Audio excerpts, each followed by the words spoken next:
만약에 순교를 앞둔 바울에게 어느 누군가가 찾아왔어요. 바울에게 이렇게 질문을 합니다. 이제 순교를 앞두고 있습니다. 바울이 죽을 그러한 상황이에요. 근데 어느 누군가가 와가지고 바울에게 이런 질문을 합니다. 당신은 혹시 인생에 변환점이 있었냐? 당신의 삶을 돌이켜봤을 때 인생의 변환점, 즉 터닝 포인트가 있었냐라고 물었다고 칩시다. 자, 그러자 이 질문에 바울은 자신의 인생에 변환점이 있었다라고 답을 했어요. 그러자 이 바울의 답을 들었던 이 사람이 이제 묻습니다. 바울에게 과연 언제 인생의 전환점이었냐고 이게 물어요. 바울이 어떻게 대답을 했을까요? 사도행전 9장에 나와 있는 다메섹 도상에서 부활하신 예수님을 만난 시점이라고 고백을 하죠. 자, 이처럼 바울의 인생에 있어서 다메섹 도상에서 부활하신 우리 주님을 경험한 사건은 바울의 인생을 완전히 180도 다른 방향으로 이끌게 된 원동력이었습니다. 그게 원동력이었어요. 그 결과 바울은요, 예수 믿는 자를 핍박했던 자에서 이제는 예수를 전하는 자로 변화되었습니다. 완전히 180도 변화되었죠. 아니, 예수 믿는 자를 잡아다 죽였던 그가 이제 예수를 전하는 자가 되었더라는 사실이에요. 사울이 바울 된 것입니다. 하지만 다메섹 사건 이후에 바울이 변화되면서 바울이 개인적인 삶은요, 커다란 변화가 생기게 되었더라는 거예요. 바로 무엇입니까? 궁핍한 삶을 살아가야만 했습니다. 실제로 예수를 구약에서 예언되었던 메시아로 믿기 전, 받아들이기 전 바울은 그야말로 부족함이 없는 풍족한 삶을 살아왔었어요. 왜 그럴까요? 당시 이 바울은요, 대학자였던 가말리엘 문화에서 수학했던 바리새파 중의 바리새인이었습니다. 여러 바리새인들 가운데서도요, 명문 가문의 바리새인이었어요. 율법학자였죠. 한마디로 유대인들이 존경했던 율법학자 중에 율법학자가 바로 누구였습니까? 여러분, 이 사울이었어요. 그러다 보니까 부귀영화를 모두 다 가지고 있었습니다. 부와 명예를 모두 쥐고 있었어요. 그뿐 아니에요. 당시 바울은 유대인으로서는 드물게 로마의 시민권을 가지고 있었기 때문에 로마 제국 내에서 신분이 보장받았습니다. 여러분, 로마 제국 내에서 건들지 못하는 거예요. 사람들이 건들지 못합니다. 왜? 로마 시민권을 가지고 있기 때문에. 따라서 바울의 인생을 돌이켜보면 예수를 믿기 이전 그의 삶은 그야말로 무엇 하나 부족함이 없는 풍족한 삶이라고 말할 수 있는 거예요. 하지만 예수를 인격적으로 만난 이후에, 다메섹 도상의 그 사건을 경험한 이후에 순회 전도자로서 살아가야만 했던 바울은 이제 그 누가 보아도 초라하고 궁색하기 그지없게 되었습니다. 실제로 표현을 그럴듯하게 해서 그렇지 그의 삶은요, 아주 보잘것이 없었고 형편이 없었어요. 실제 오늘 보면 11절에서 바울은 이렇게 이야기를 하고 있죠. 우리 11절 한번 같이 읽어볼까요? 시작. 내가 궁핍함으로 말하는 것이 아니니라. 어떠한 형편에든지 나는 자족하기를 배웠노니. 바울의 고백입니다. 바울은 스스로 자족하기를 배웠다. 이 말이 어떤 말입니까? 자족하기를 훈련받았다. 배웠다라는 것은요, 훈련받은 거잖아요. 하지만 한번 잘 생각을 해보십시오. 생각을 해보자고요. 이 세상에 그 어느 누가 부유한 자신의 처지에서 자족함을 일부러 훈련하겠습니까? 만약 훈련하는 사람이 있다고 해도 자신의 처지가 풍요롭고 풍족한데 이 훈련이 과연 제대로 될까요? 따라서 아마도 부유한 상태에서 자족하는 훈련을 한다라는 것은요, 어불성설일 거예요. 말이 안 되는 거죠. 그런즉 바울 역시 실상은 감당하기 힘든 궁핍함이 있다 보니 스스로 자족하는 훈련을 받은 것이라고 감히 말할 수 있는 거예요. 바울은 오늘 보면 12절에서도 다음과 같이 고백을 하죠. 어떻게 고백을 합니까? 이런 고백을 합니다. 나는 비천에 처할 줄도 알고 풍부에 처할 줄도 알아. 모든 일, 곧 배부름과 배고픔과 풍부와 궁핍에도 처할 줄 아는 일체의 비결을 배웠노라. 자, 그렇다면 이 구절은 무슨 내용일까요? 어떤 뜻일까요? 바로 사실상 어쩔 수 없이 처하게 된 빈곤을 받아들이게 되었다라는 거예요. 그런데 그것을 훈련했다고 바울은 지금 고백을 합니다. 자, 이와 같은 표현을 바울은 고린도후서 11장에서는 다음과 같이 고백하게 이르러요. 어떤 고백을 했습니까? 바울이 비슷한 고백을 합니다. 또 수고하며 애쓰고 여러 번 자지 못하고 줄이며 목마르고 여러 번 굶고 춥고 헐벗었노라. 바울의 모습이에요. 자, 그야말로 바울은 줄이며 목마르고 굶고 헐벗은 궁핍한 삶의 연속이었습니다. 하지만 오늘 보면 13절을 보게 되면 바울은 여전히 큰 소리로 당당하게 선포합니다. 어떤 선포를 합니까? 우리 13절 우리 한번 같이 읽어봅니다. 시작. 내게 능력 주시는 자 안에서 내가 모든 것을 할 수 있느니라. 아멘. 내게 능력 주시는 자 안에서 내가 모든 것을 할 수 있느니라. 할렐루야. 할렐루야. 여러분, 당시 바울의 처지를 잘 알고 있는 자라면 바울의 이 고백을 과연 아멘으로 받을 수 있을까요?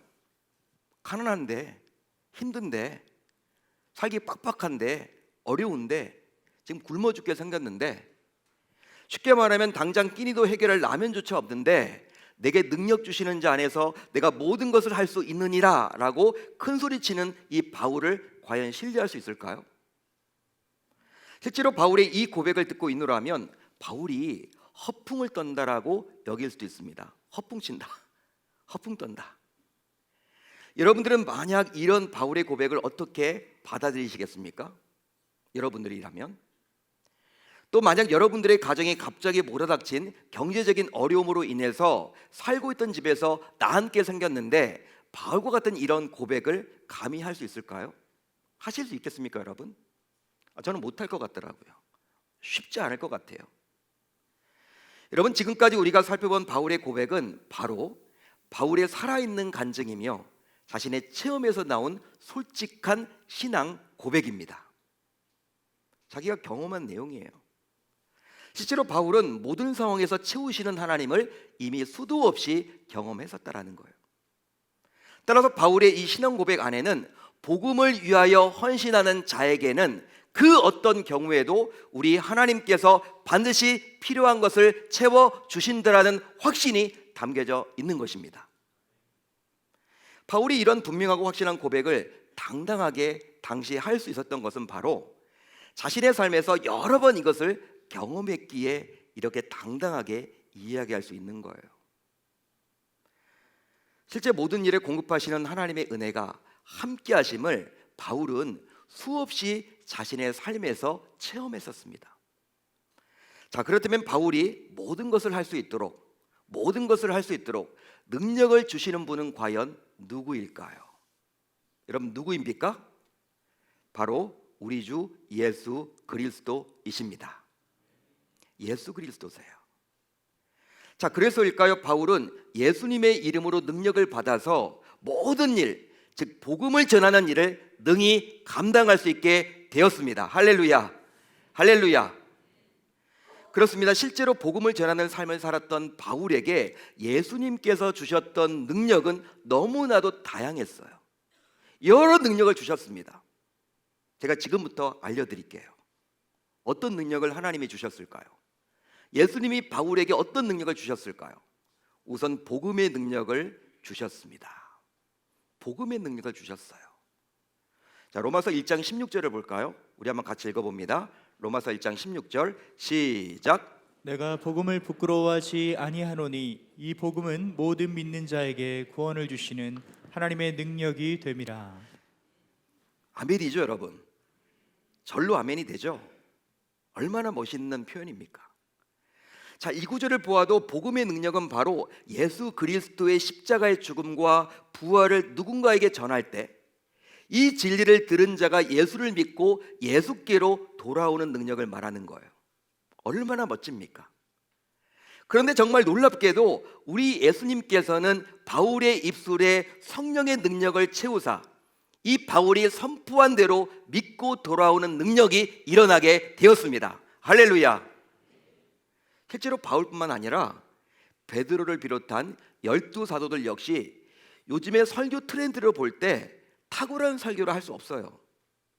다 좋을 것만 같아. 어떨 때는 막 성경 내용만 이야기하고. 예? 여러분, 정말 요즘의 설교 트렌드, 좋아하는 성도들의 설교 트렌드와는 완전히 다른 바울의 설교, 베드로의 설교, 예수님의 12제자들의 설교 아닙니까? 그런데 여러분, 탁월한 설교를 할 수 없는 것처럼 보여지는데 그들의 설교를 들었던 수많은 사람들이 예수를 믿고 돌아오는 능력이 일어나게 되었다라는 거예요. 그 이유는 바로 예수님께서 그 복음의 능력을 바울뿐만 아니라 12사도 모두에게 채워주셨기 때문입니다. 여러분, 다음으로 여러분, 바울에게 예수님께서 어떤 능력을 주셨을까요? 기도의 능력을 주셨습니다. 기도의 능력을 주셨습니다. 자, 빌립보서 4장 6절을 볼까요? 우리가 너무나 좋아하는 구절이죠. 우리 한번 같이 읽어봅니다. 시작. 아무것도 염려하지 말고 다만 모든 일에 기도와 간구로 너희 구할 것을 감사함으로 하나님께 아뢰라. 아멘. 실제로 바울은 능력을 주시는 하나님, 또 채워주시는 하나님을 기도와 간구로 체험했어요. 자, 그래서일까요? 이 구절을 통해서 부족할 때마다 먼저 감사함으로 구했더니 언제나 채워주시는 하나님의 능력이 자신에게 임하게 되었다, 이렇게 고백합니다. 그렇습니다. 기도는 모든 것을 할 수 있도록 능력을 받는 통로예요. 여러분, 믿으시면 아멘. 한마디로 기도는 하나님의 능력을 받는 도구입니다. 우리가 다른 건 잘 못해도 기도만큼은 우리가 잘하면 좋겠어요. 우리 교회가 다른 건 다 놓쳐도 이 기도만큼은 잘하는 교회, 우리 주님에게 인정받는 교회가 되었으면 좋겠어요. 기도가 강한 교회가 되었으면 좋겠어요. 따라서 우리 모두 기도의 능력을 과소평가하지 말아야 할 줄로 믿습니다. 바로 하나님께서는 기도하는 자에게 필요한 능력을 주시기 때문이죠. 바울은 기도를 통해서 받았더라는 거예요. 이 말을 바꿔 말하면 기도하자는 자에게는 하나님께서 능력을 주시지 않는다라는 거. 능력 주시지 않는다라는 거. 다 우리는 능력 받기를 원하잖아요. 기도는 잘 안 하잖아요. 하나님은 기도를 통해서 능력을 주신다라고 분명히 말을 해주고 있죠. 바울을 통해서 지금 그 이야기를 해주고 있습니다. 목사님, 바울이 기도했나요? 여러분, 바울이 기도를 많이 했죠. 기도에 대해서 얼마나 강조를 합니까? 서신서를 보게 되면 여러분, 끝부분에는 항상 기도에 관련된 이야기를 하고 있지 않습니까? 바울은 기도의 사람이었어요. 여러분, 또 예수님께서 이 바울에게 어떤 능력을 주셨을까? 또 한 가지가 있는데 무엇입니까? 바로 치유와 회복의 능력을 주셨습니다. 치유와 회복의 능력을 주셨다라는 거예요. 자, 사도행전 19장 11절로 12절을 볼까요? 우리 한번 같이 읽어봅니다. 시작. 하나님이 바울의 손으로 놀라운 능력을 행하게 하시니 심지어 사람들이 바울의 몸에서 손수건이나 앞치마를 가져다가 병든 사람에게 얹으면 그 병이 떠나고 악귀도 나가더라. 아멘. 여러분, 얼마나 멋집니까? 진짜 여러분, 끝내주는 사람 아닙니까? 바울이 여러분 손수건을 가져가서 아픈 사람에게 딱 얹히면요, 그 사람 병이 나. 와, 이거 어떻게 된 일이야? 신기하지 않습니까? 그만큼 하나님이 이 능력을 바울에게 주신 거예요. 실제 바울은 순회 전도자의 삶을 살았죠. 여러분, 배고픈 순회 전도자, 곳곳마다 다니면서 복음 전하고 교회 세우는 그 역할 쉽지 않습니다.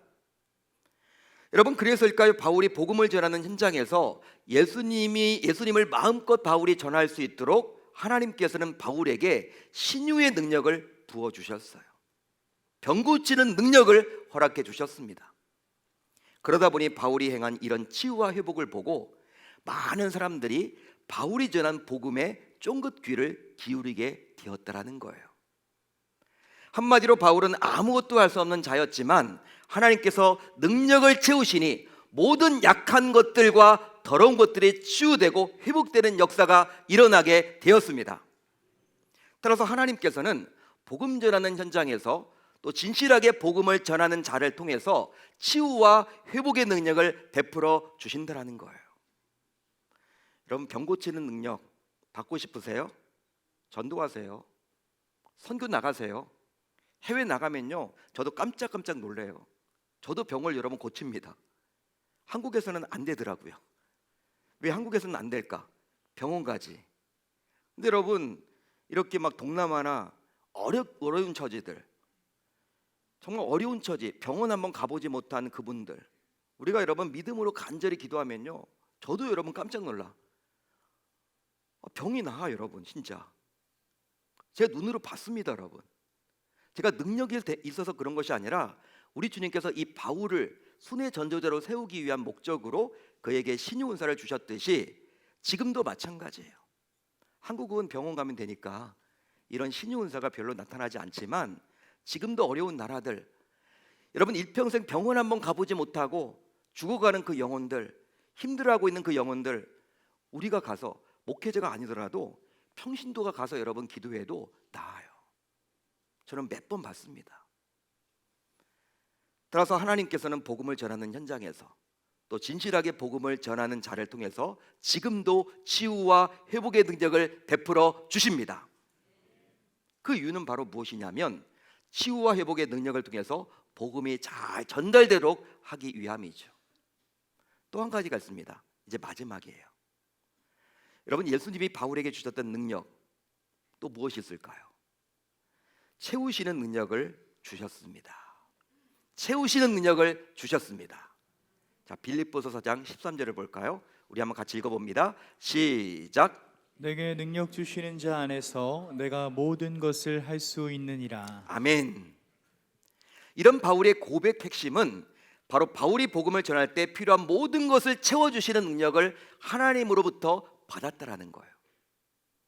즉 바울이 복음을 전하는 데 있어서 물질이 필요하면 물질을 채워주시고, 사람이 필요하면 사람을 채워주시고, 환경이 열려야 하면 환경을 열어주시는 그 놀라운 기적과 능력을 맛보게 되었습니다.